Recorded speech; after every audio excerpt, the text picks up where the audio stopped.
లోతైన విషయాలు తెలుసుకోవాలనుకుంటున్నారా? ఆత్మను పొందుకొని బలమైన సేవ చేయాలనుకుంటున్నారా? వాక్యంలో లోతైన మర్మాలను తెలుసుకోవాలని ఆశపడుతున్నారా? రాజమహేంద్రవరం కాటవరం గ్రామంలో దహించు అగ్ని స్కూల్ ఆఫ్ డునామిస్ పరిశుద్ధాత్మ పాఠశాల అక్టోబర్ 5వ తేదీ నుండి ప్రారంభించబడును. ఈ పరిశుద్ధాత్మ పాఠశాలలో దైవజనులు డాక్టర్ థామస్ గారు, డాక్టర్ శివ థామస్ గారు పరిశుద్ధాత్మను గురించి లోతైన విషయాలు మీకు బోధించెదరు. స్త్రీ పురుషులకు ప్రత్యేక వసతి సదుపాయాలు కలవు. రిజిస్ట్రేషన్ ఫీజు 2500 రూపాయలు మాత్రమే. స్థలం దహించు అగ్ని రివైవల్ సెంటర్, కాటవరం, రాజమహేంద్రవరం. మరిన్ని వివరాలకు 9494940072 మరియు 73. విశాఖపట్నంలో దహించు అగ్ని ప్రత్యేక స్వస్థత విడుదల కూడిక అక్టోబర్ 11వ తేదీన ఉదయం 9 గంటల నుండి ప్రారంభించబడును. ముఖ్య ప్రసంగికులు డాక్టర్ థామస్ గారు, దహించు అగ్ని మినిస్ట్రీస్, రాజమహేంద్రవరం. స్థలం శుభలక్ష్మి కళ్యాణ మండపం, రైల్వే న్యూ కాలనీ, విశాఖపట్నం. మరిన్ని వివరాలకు 9494940072 మరియు 73. విజయవాడలో దహించు అగ్ని సేవకుల కూడిక అక్టోబర్ 21వ తేదీన ఉదయం 10 గంటల నుండి ప్రారంభించబడును. ముఖ్య ప్రసంగికులు డాక్టర్ థామస్ గారు, దహించు అగ్ని మినిస్ట్రీస్, రాజమహేంద్రవరం. స్థలం కందుకూరి కళ్యాణ మండపం, జింకానా గ్రౌండ్స్, విజయవాడ. మరిన్ని వివరాలకు 9032224646 మరియు 9032224747. ముంబైలో దహించు అగ్ని ఆత్మీయ ఉజ్జీవ సభలు అక్టోబర్ 22, 23 తేదీలలో ప్రతిరోజు సాయంత్రం 6 గంటల నుండి ప్రారంభించబడును. ముఖ్య ప్రసంగికులు డాక్టర్ థామస్ గారు, దహించు అగ్ని మినిస్ట్రీస్, రాజమహేంద్రవరం. ఈ కూడికలో సిస్టర్ కరిష్మా గారు బలమైన ఆరాధనలో నడిపించెదరు. స్థలం morning star school, Sai Dharavi, Mumbai. మరిన్ని వివరాలకు 9323722280 8425092086. రాజమహేంద్రవరంలో దహించు అగ్ని సేవకుల కూడిక అక్టోబర్ 28వ తేదీన ఉదయం 10 గంటల నుండి ప్రారంభించబడును. ముఖ్య ప్రసంగికులు డాక్టర్ థామస్ గారు, దహించు అగ్ని మినిస్ట్రీస్, రాజమహేంద్రవరం. స్థలం దహించు అగ్ని ఆడిటోరియం, నటరాజ్ థియేటర్, రాజమహేంద్రవరం. మరిన్ని వివరాలకు 9494940072 మరియు 73. ఇది కుటుంబ ఆశీర్వాద కూడిక.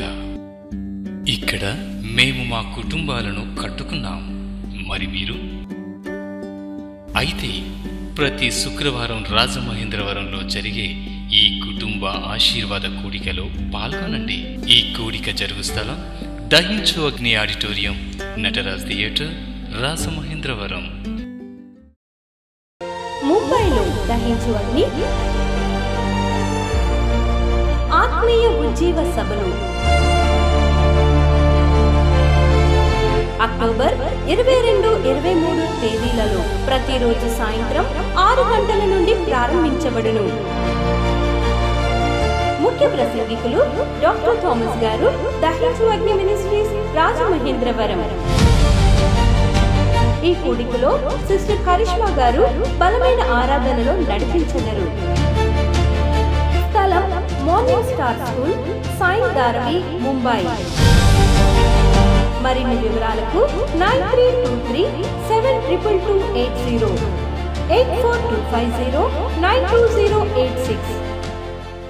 పరిశుద్ధాత్మ దేవుని గురించి లోతైన విషయాలు తెలుసుకోవాలనుకుంటున్నారా? ఆత్మను పొందుకొని బలమైన సేవ చేయాలనుకుంటున్నారా? వాక్యంలో లోతైన మర్మాలను తెలుసుకోవాలని ఆశపడుతున్నారా? రాజమహేంద్రవరం కాటవరం గ్రామంలో దహించు అగ్ని స్కూల్ ఆఫ్ డునామిస్ పరిశుద్ధాత్మ పాఠశాల అక్టోబర్ 5వ తేదీ నుండి ప్రారంభించబడును. ఈ పరిశుద్ధాత్మ పాఠశాలలో దైవజనులు డాక్టర్ థామస్ గారు, డాక్టర్ షీబా థామస్ గారు పరిశుద్ధాత్మను గురించి లోతైన విషయాలు మీకు బోధించెదరు. స్త్రీ పురుషులకు ప్రత్యేక వసతి సదుపాయాలు కలవు. రిజిస్ట్రేషన్ ఫీజు 2500 రూపాయలు మాత్రమే. స్థలం దహించు అగ్ని రివైవల్ సెంటర్, కాటవరం, రాజమహేంద్రవరం. మరిన్ని వివరాలకు 9494940072 మరియు 73.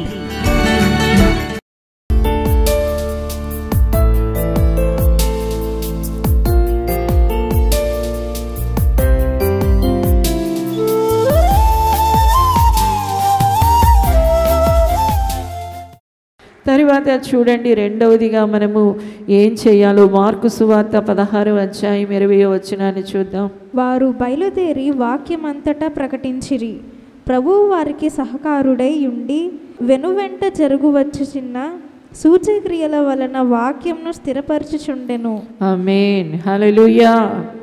రెండవదిగా దేవుడు తన కార్యాన్ని సంపూర్ణం చేసిన తరువాత, తన సిలువ కార్యాన్ని సమాప్తం చేసిన తరువాత చివరిగా ఏం జరుగుతూ ఉంది అంటే, వారందరూ బయలుదేరి దేవుని వాక్యాన్ని ప్రకటిస్తున్నారట.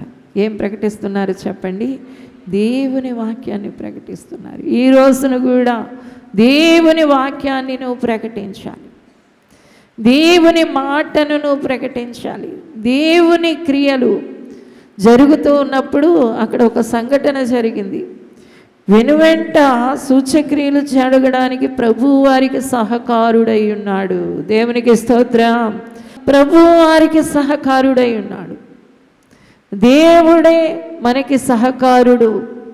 దేవుడు మనతో ఉంటాడు, మనకి సహాయం చేస్తూ ఉంటాడు. ఈ జ్ఞప్తిలోకి రావడానికి దేవుని బిడ్డలకి చాలా సమయం పట్టేస్తుంది. ఎందుకంటే వాళ్ళు ఆ బంధకాల నుండి విడుదల పొందాము అనే సంగతి తెలియడం లేదు. ఒక యవనస్తుడిని చిన్న వయసు నుండి వాళ్ళ ఇంటి వాళ్ళు బాగా అల్లరి చేస్తున్నాడని కట్టేసి ఉంచేవారట. కాళ్ళు చేతులు ఏం చేసేవారంటే శుభ్రంగా కట్టేసి పెడితే, వాడికి కొన్ని రోజులు అయిన తర్వాత వాడు సంఖ్యలన్నీ ఇప్పేశారు, ఆ తాళ్ళన్నీ ఇప్పేశారు. కానీ వాడు ఏం చేస్తున్నాడంటే అలాగే పెట్టుకుని కూర్చుని ఉన్నాడు. కాళ్ళు అలాగే పెట్టుకు కూర్చుంటున్నాడు, చేతులు అలాగే పెట్టుకుని కూర్చుంటున్నాడు. ఎందుకంటే అందులోనే ఉండిపోయాడు. ఎందులో ఉండిపోయాడు? ఇంకా నేను ఈ బంధకాలు నాకున్నాయి అనే ఆ అనుభవంలో ఉండిపోయాడు. కాళ్ళకి బంధకాలు ఉన్నాయి, చేతులు ఇప్పేసినా కూడా ఎందులో ఉంటున్నాడు చెప్పండి? బంధకాల్లో ఉన్నట్టు చేతులు ఇలాగ పెట్టుకుని కాళ్ళు ఇలాగ పెట్టుకుని కూర్చుంటున్నాడు. ఈ రోజున కూడా చాలామంది క్రైస్తవులు ఇదే పరిస్థితిలో ఉన్నారు. దేవుడు మనతో ఉన్నాడు, మనతో ఉన్నాడు, మనతో ఉన్నాడు అని 100 సార్లు చెప్పినా కూడా ఒక్క క్షణమైన దేవుని చూసి చూడకుండానే, ఎందుకంటే ఆ జ్ఞప్తిలోకి వెళ్ళడం లేదు, ఆ ఆలోచనలోనికి వెళ్ళడం లేదు. ప్రభువు నీతో ఎందుకుంటున్నాడు అంటే నీకు సహకారిగా ఉండడానికి ఉంటున్నాడు. పరిశుద్ధ గ్రంథంలో మనము చూడండి, నెహెమ్యా ఒక పని చేయడానికి పూనుకున్నప్పుడు తన దేవుడి యొక్క ఆశ్చర్యకరమైన సహాయాన్ని అతడు గుర్తించి ఒక మాట చెప్తా ఉన్నాడు. చూడండి, నెహెమ్యా గ్రంథం 2వ అధ్యాయం 8వ వచనం. పట్టణ ప్రాకారమునకును మందిరముతో సంబంధించిన కోట గుమ్మములకును నేను ప్రవేశింపబోవు ఇంటికిని దూలములు మ్రానులు ఇచ్చినట్లుగా రాజుగారి అడవులను కాయు ఆసాపునకు ఒక తాకీదును ఇయ్యుడని అడిగితిని. అలాగు నాకు తోడుగా ఉండి నాకు కృప చూపుచున్న నా దేవుని కరుణాహస్తము కొలది రాజు నా మనవి ఆలకించెను. నా దేవుని కరుణాహస్తము కొలది రాసు నా మనవి ఆలకించాడు అంటున్నాడు. అలా 2వ అధ్యాయం 18వ వచనాన్ని చూద్దాం.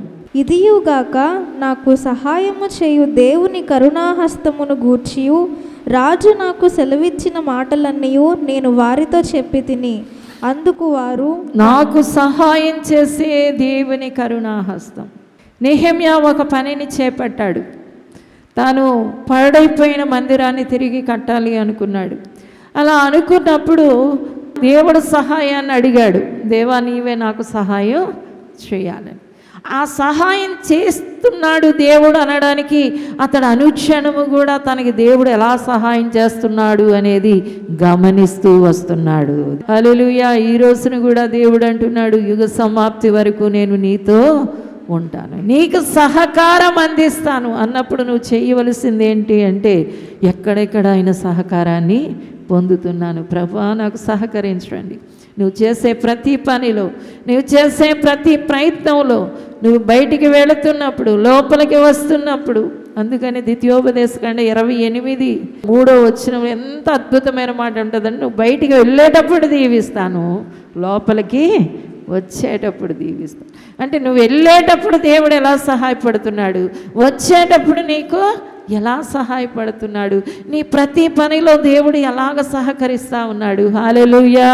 నీ ప్రతి విషయంలో దేవుడు ఎలా సహకరిస్తున్నాడు. ఈ సహకారాన్ని దేవుని బిడ్డగా నువ్వు ఎల్లప్పుడూ గుర్తించాలి. నేను నాకుగా ఏ పని చేసుకోవడం లేదు, నా ప్రభు నాకు సహకారుడై, నా ప్రభు నాకు సహకారుడై ప్రతి పనిని కూడా ఆయనే జరిగిస్తున్నాడు. దేవుని బిడ్డ ఉదయం లేచింది మొదలు, పళ్ళు తోముకోవడం మొదలు పెట్టింది మొదలు, రాత్రి పడుకునే వరకు నీ దేవుని సహాయాన్ని నువ్వు గుర్తించే వ్యక్తిగా ఉండాలి. నా దేవుడు నా సహాయకుడై ఉన్నాడు, నా దేవుడు నా సహకారి అయి ఉన్నాడు. దేవునికి స్తోత్రం. హల్లెలూయా. ఆయన సహాయం వల్ల నేను ఈ పని చేస్తున్నాను, నేను ఇలా మాట్లాడుతున్నాను, ఇది వింటున్నాను, ఇలా ప్రవర్తిస్తున్నాను. ఆయన సహాయం, ఆయన సహాయం, ఆయన తోడై ఉన్నాడని, ఆయన సహాయం చేస్తున్నాడని ఎవరైతే గ్రహిస్తారో వారు అద్భుతాలు పొందుకుంటారు. అందుకని అంటున్నాడు, వెనువెంట అద్భుతాలు జరిగిపోతున్నాయి, వెనువెంట సూచక్రియలు జరిగిపోతున్నాయండి. నీకే కాదు, ఎవరితో దేవుడు మాట చెప్తే వాళ్ళకు కూడా జరిగిపోతూ ఉంటాయి. ఎందుకంటే ఆయన మంచి సహకారి అయి ఉన్నాడు. ఆయన సహాయం చేయడానికి యెషయా గ్రంథంలో ఒక మాట చెప్తా ఉన్నాడు. యెషయా గ్రంథం 41:13. నీ దేవుడునైన యెహోవానగు నేను, భయపడకుము, నేను నీకు సహాయము చేసేదనని చెప్పుచు నీ కుడి చేతిని పట్టుకొనుచున్నాను. నేను నీకు సహాయం చేస్తానని చెబుతూ నీ కుడి చేయి పట్టుకుంటున్నాను. ఏదో ఒక వదులు చేతులతో పట్టుకున్నట్టు ఉండదు, ఎడమ చేతితో పట్టుకున్నట్టు ఉండదు. ఆయన సహాయం ఎలా ఉంటుంది అంటే చాలా అద్భుతంగా కనబడుతుంది. అందుకనే దేవుడు చెప్తున్నాడు, నేను నీకు సహాయం చేయడానికి నీ కుడి చేతిని నేను పట్టుకున్నాను. ప్రతి క్షణం ఆయన నాకు సహాయం చేస్తున్నాడు. ఇలాగా ఈ జ్ఞప్తిలోనికి ఎప్పుడు వెళతారు దేవుని బిడ్డలారా? అద్భుతమైన సాక్ష్యాలు. ఒక్కొక్కరు సాక్ష్యం చెప్పమంటే తడుముకుంటూ ఉంటారు. రోజుకి ఒక గొప్ప సాక్ష్యం అయిపోతుంది. ఎందుకంటే అన్ని కార్యాలు కళ్ళెదుట్టకుండా కనబడిపోతూ ఉంటాయి. తర్వాత చూడండి, లూకాసు వార్త 24వ అధ్యాయం 46లో చూడండి, క్రీస్తు శ్రమపడి 3వ దినమున మృతులలో నుండి లేచిననియు యెరూషలేము మొదలుకొని సమస్త జనములలో ఆయన పేరట మారు మనసును పాపక్షమాపణయు ప్రకటింపబడుననియు వ్రాయబడి ఉన్నది. ఈ సంగతులకు మీరే సాక్షులు. దేవుడు అంటున్నాడు, ఎవరైతే తీసుకుంటారో వాళ్ళే సాక్షులు. ఈ రోజున మీరు దేవుని దగ్గర నుండి రక్షణ తీసుకున్నారా? నేను రక్షణ తీసుకున్నాను, ఆయన నన్ను క్షమించారు, ఆయన నన్ను పరిశుద్ధపరిచారు, ఆయన రక్తంతో నన్ను కడిగాడు, ఆయన విమోచించాడు నన్ను, ఆయన పిల్లని, ఆయన కుమారుణ్ణి కుమార్తెని అయ్యాను. దేవునికి స్తోత్రం. దీనికి మీరే సాక్షులు. మిమ్మల్ని దేవుడు ఎలా పట్టుకున్నాడు, ఎలా ముట్టుకున్నాడు, ఎలా దర్శించాడు, ఎలాగ మాట్లాడాడు, ఎలాగ ఆయన స్పర్శించాడు, ఎలాగ మిమ్మల్ని ఒప్పింపజేశాడు, ఎలాగ ఆయన రక్తంతో కడిగాడు, ఇదంతా అంతటికీ ఎవరు అంటే మీరే సాక్షులు. చూడండి, ఎవరికైనా ఎక్కడైనా ఏదైనా ఘోరం జరిగిందనుకోండి, ఒక ఇంట్లో పక్కింటి వాళ్ళని అడుగుతారు. వాళ్ళు పక్కింటోడికి వెళ్ళి ఈమెం చేస్తుంది, ఈమెమైంది, ఇప్పుడు ఈ ఉదయం లేచిన తర్వాత నీకు కనబడిందా, ఇవన్నీ ఎవరు చెప్పాలి? ఈ పక్కనున్న ఇంటివాడు చెప్పాలి. అవతల వీధి వాడిని పిలిచి నువ్వు చెప్పరా సాక్షి అనరు. ఎవరిని అడుగుతారు? పక్కింటోడిని, ఎదురింటోడిని, ముందింటోడిని, వెనకాలింటి వాడినే పిలిచి సాక్ష్యం చెప్పు అంటారు. ఎందుకంటే వాళ్ళు చూస్తారు కాబట్టి, వారి కనులారా చూశారు కాబట్టి, చెవులారా విన్నారు కాబట్టి, హృదయంతో వారు గ్రహించారు కాబట్టి వారు సాక్షులై ఉన్నారు. దేవునికి స్తోత్రం. ఈ రోజున కూడా దేవుని బిడ్డలారా, మనమే దేవునికి సాక్షులం. అందుకనే యేసయ్య స్వస్థపరిచినప్పుడు ఒక కుష్ఠరోగిని అంటున్నాడు, నీ సాక్షార్థమే, నా సాక్షార్థమే ఈ దేహాన్ని యాజకునికి చూపించు. అప్పుడు నువ్వు కుష్ఠరోగం ఉంది, ఇప్పుడు అది బాగైపోయింది కాబట్టి నీవే సాక్షివే. హల్లెలూయా. అప్పుడు ఆ పరిస్థితిలో ఉన్నావు, నా పరిస్థితి మారిందండి. యేసయ్య దగ్గరికి వచ్చిన తర్వాత నా బ్రతుకు మారింది, నా మనసు మారింది, నా బుద్ధి మారింది, నా స్వభావం మారింది, అంతా మారాం. దేవునికి స్తోత్రం. మనం మారిపోయాం. దేవుడిలోనికి వచ్చిన తర్వాత అప్పుడు మన పరిస్థితి వేరు, ఇప్పుడు మన పరిస్థితి వేరు. నేను నా చిన్న వయసులో యేసయ్య తెలియని క్రితం ఇంత చిన్న బిడ్డగా నేనేమనుకునేదాన్ని అంటే, చిచ్చి ఈ ఇంట్లో ఎందుకు పుట్టాను అనుకునేదాన్ని. ఎందుకంటే అంత చికాకు కలిగించే వాతావరణం నా ఇంటిలో ఉండేది. ఇప్పుడైతే పరమానందం కలిగిన వాతావరణం నా చుట్టూ ఉంది. నా ప్రభువు అలాంటి దీవెన నాకు ఇచ్చాడు. కాబట్టి నాకు తెలుసు అప్పుడు నేను ఎలా ఉన్నానో ఇప్పుడు ఎలా ఉన్నాను. కాబట్టి ప్రతి క్రైస్తవుడు కూడా చెప్తాడు, నేను అప్పుడు అలాగా, ఇప్పుడు ఇలాగా. ఈ సాక్ష్యాన్ని అందరికీ నువ్వే చెప్పాలి. నువ్వు యేసుని నమ్ముకున్నాక ఏమైంది, నీకు ఏమైంది, ఎందుకు? హల్లెలూయా. దేవుడు నీలో నుండి సాక్ష్యాన్ని కోరుకుంటా ఉన్నాడు. దేవుని బిడ్డలారా, నీ సాక్ష్యాన్ని, నీ దేవుడు ఎలాగ రక్షించుకున్నాడు, ఎలా పట్టుకున్నాడు అనే సాక్ష్యాన్ని లోకమంతటికీ తెలియచేయవలసిన అవసరత ఎంతైనా ఉంది. ఒక ఆయన దేవుడి దగ్గర ఒక మొక్కుబడి చేశాడు. ఆయన భయంకరమైన రోగంలో ఉన్నప్పుడు యేసుప్రభు దేవుడు కాదనేవాడట. భయంకరమైన రోగం చేత ఇంకా మరణ పంచుల్లోకి వెళ్ళిపోయాడు. రేపో మాపో చచ్చిపోతాడన్నారు. మొత్తం అందరూ వదిలేశారు. అప్పుడు యేసయ్య తన దర్శనం ఇచ్చి అతను పట్టుకుని రక్షించిన తర్వాత రక్షణ వచ్చింది, స్వస్థత వచ్చింది. ఆ తర్వాత ఆయన ఆశీర్వాదం కూడా వచ్చింది. వచ్చిన తర్వాత దేవుడికి ఒక మొక్కుబడి చేశాడు. 1000 సంఘాలకు వెళ్ళి, మా మనుషులకు కాదు, 1000 సంఘాలకు వెళ్ళి నేను సాక్ష్యం చెప్పాలి ప్రభు. దేవుడు సమస్త రక్షణ కార్యాన్ని సంపూర్ణం చేశాక ఆయన కోరేది ఏదైనా ఉందా అంటే, నీవు నాకు సాక్షిగా ఉండు. 49వ వచనం చదవండి. 49. ఇదిగో నా తండ్రి వాగ్దానం చేస్తున్నది మీ మీదకి పంపుచున్నాను, మీరు పైనుండి శక్తి పొందుతారు. ఆ సాక్ష్యం చెప్పండి అన్న తర్వాత మీరు ఒక్కరే సాక్ష్యం చెప్పరు, మీతో కూడా నా ఆత్మను పంపుతాను. హల్లెలూయా. అందుకనే దేవుని బిడ్డలారా, పరిశుద్ధ ఆత్మతో నిండుకోవాలి.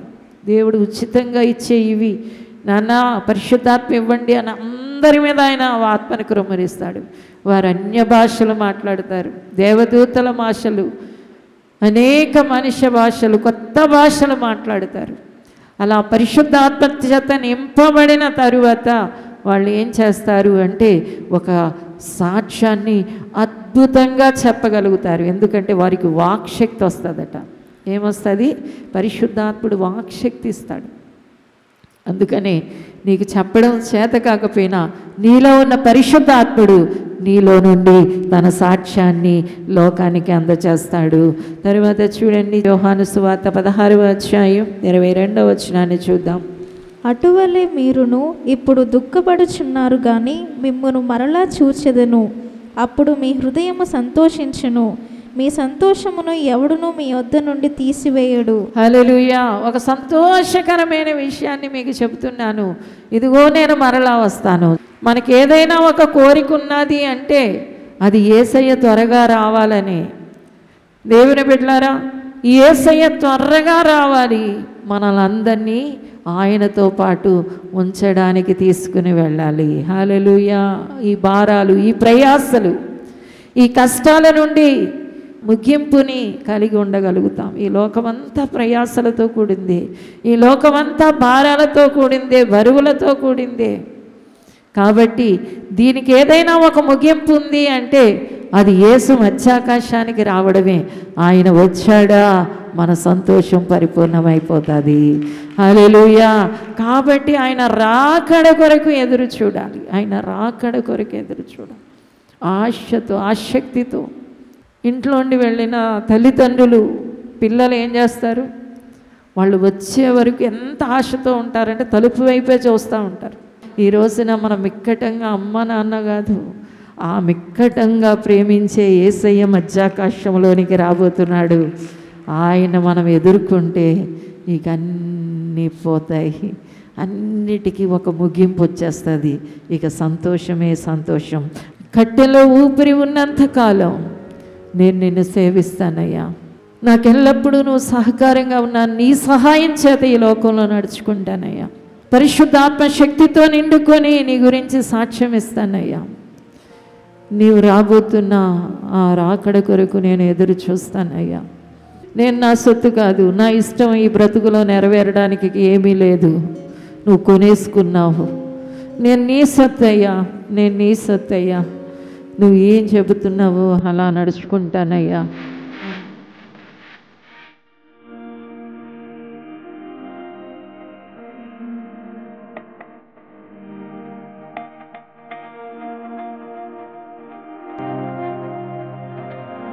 పరిశుద్ధమైన తండ్రి, కృపగల దేవానికి వందనాలు చెల్లిస్తున్నాను. మా విశేషమైన వాడా, మా అమూల్యమైన వాడా, మా ద్వితీయ ప్రభువా, నీకు కృతజ్ఞతాస్తుతులు చెల్లిస్తున్నాము నాయన. ఇంత భయంకరమైన పరిస్థితి నుండి మాకు విడుదల, విమోచన, జీవం, వెలుగునిచ్చి నువ్వు రక్తం పెట్టుకొనుకున్నావయ్యా. తండ్రి నీకు వందనాలు, నీకు పాదాభివందనం. ప్రతి వారు చేయుదురుగాక, నీవు సహకారివనే గ్రహింపులో జీవించెదరుగాక, సాక్షులుగా బ్రతుకదురుగాక, నీ రాకడ కొరకు సిద్ధపరచబడుదురుగాక. ఆశీర్వదించమని యేసునామమున అడుగుచున్నాము తండ్రి, ఆమేన్. పరిశుద్ధాత్మ దేవుని గురించి లోతైన విషయాలు తెలుసుకోవాలనుకుంటున్నారా? ఆత్మను పొందుకొని బలమైన సేవ చేయాలనుకుంటున్నారా? వాక్యంలో లోతైన మర్మాలను తెలుసుకోవాలని ఆశపడుతున్నారా? రాజమహేంద్రవరం కాటవరం గ్రామంలో దహించు అగ్ని స్కూల్ ఆఫ్ డునామిస్ పరిశుద్ధాత్మ పాఠశాల అక్టోబర్ 5వ తేదీ నుండి ప్రారంభించబడును. ఈ పరిశుద్ధాత్మ పాఠశాలలో దైవజనులు డాక్టర్ థామస్ గారు, డాక్టర్ షీబా థామస్ గారు పరిశుద్ధాత్మను గురించి లోతైన విషయాలు మీకు బోధించెదరు. స్త్రీ పురుషులకు ప్రత్యేక వసతి సదుపాయాలు కలవు. రిజిస్ట్రేషన్ ఫీజు 2500 రూపాయలు మాత్రమే. స్థలం దహించు అగ్ని రివైవల్ సెంటర్, కాటవరం, రాజమహేంద్రవరం. మరిన్ని వివరాలకు 9494940072 మరియు 73. విశాఖపట్నంలో దహించు అగ్ని ప్రత్యేక స్వస్థత విడుదల కూడిక అక్టోబర్ 11వ తేదీన ఉదయం 9 గంటల నుండి ప్రారంభించబడును. ముఖ్య ప్రసంగికులు డాక్టర్ థామస్ గారు, దహించు అగ్ని మినిస్ట్రీస్, రాజమహేంద్రవరం. స్థలం శుభలక్ష్మి కళ్యాణ మండపం, రైల్వే న్యూ కాలనీ, విశాఖపట్నం. మరిన్ని వివరాలకు 9494940072 మరియు 73. విజయవాడలో దహించు అగ్ని సేవకుల కూడిక అక్టోబర్ 21వ తేదీన ఉదయం 10 గంటల నుండి ప్రారంభించబడును. ముఖ్య ప్రసంగికులు డాక్టర్ థామస్ గారు, దహించు అగ్ని మినిస్ట్రీస్, రాజమహేంద్రవరం. స్థలం కందుకూరి కళ్యాణ మండపం, జింకానా గ్రౌండ్స్, విజయవాడ. మరిన్ని వివరాలకు 90322224 646 మరియు 9032224747. ముంబైలో దహించు అగ్ని ఆత్మీయ ఉజ్జీవ సభలు అక్టోబర్ 22-23 తేదీలలో ప్రతిరోజు సాయంత్రం 6 గంటల నుండి ప్రారంభించబడును. ముఖ్య ప్రసంగికులు డాక్టర్ థామస్ గారు, దహించు అగ్ని మినిస్ట్రీస్, రాజమహేంద్రవరం. ఈ కూడికలో సిస్టర్ కరిష్మా గారు బలమైన ఆరాధనలో నడిపించెదరు. స్థలం morning star school, Sai Dharavi, Mumbai. మరిన్ని వివరాలకు 9323722280 8425092086. రాజమహేంద్రవరంలో దహించు అగ్ని సేవకుల కూడిక అక్టోబర్ 28వ తేదీన ఉదయం 10 గంటల నుండి ప్రారంభించబడును. ముఖ్య ప్రసంగికులు డాక్టర్ థామస్ గారు, దహించు అగ్ని మినిస్ట్రీస్, రాజమహేంద్రవరం. స్థలం దహించు అగ్ని ఆడిటోరియం, నటరాజ్ థియేటర్, రాజమహేంద్రవరం. మరిన్ని వివరాలకు 9494940072 మరియు 73. ఇది కుటుంబ ఆశీర్వాద కూడిక. ఇక్కడ మేము మా కుటుంబాలను కట్టుకున్నాం. మరి మీరు? అయితే ప్రతి శుక్రవారం రాజమహేంద్రవరంలో జరిగే ఈ కుటుంబ ఆశీర్వాద కూడికలో పాల్గొనండి. ఈ కూడిక జరుగు స్థలం దహించు అగ్ని ఆడిటోరియం, నటరాజ్ థియేటర్, రాజమహేంద్రవరం. సికింద్రాబాద్ లో దహించు అగ్ని అద్భుత అసాధారణ కూడిక ప్రతి శనివారం సాయంత్రం 5 గంటల నుండి ప్రారంభించబడును. స్థలం SPG church ground, alpha hotel వెనుక, సికింద్రాబాద్. మరిన్ని వివరాలకు 9494940074 మరియు 75. రాజమహేంద్రవరంలో దహించు అగ్ని అభిషేక ఆదివారపు ఆరాధన ఇప్పుడు ప్రతి ఆదివారం ఉదయం 9:30 నుండి ప్రారంభించబడును. తప్పక పాలు పొందండి, దైవిక ఆశీర్వాదం పొందండి. స్థలం దహించు అగ్ని ఆడిటోరియం, నటరాజ్ థియేటర్, రాజమహేంద్రవరం. మీ ప్రార్థన అవసరతలకు 9494940072 మరియు 73. ఈ టీవీ కార్యక్రమాన్ని చూసి ఆశీర్వదించబడినట్లయితే దహించు అగ్ని టీవీ పరిచర్యకు మరియు బ్లెస్సింగ్ ల్యాండ్ కు సహకరించండి. దహించు అగ్ని trust current account number 357222444370, State Bank of India, main branch, Rajamahendravaram. My address doctor Thomas, దహించు అగ్ని మినిస్ట్రీస్, తుమ్మలోవా, రాజమహేంద్రవరం.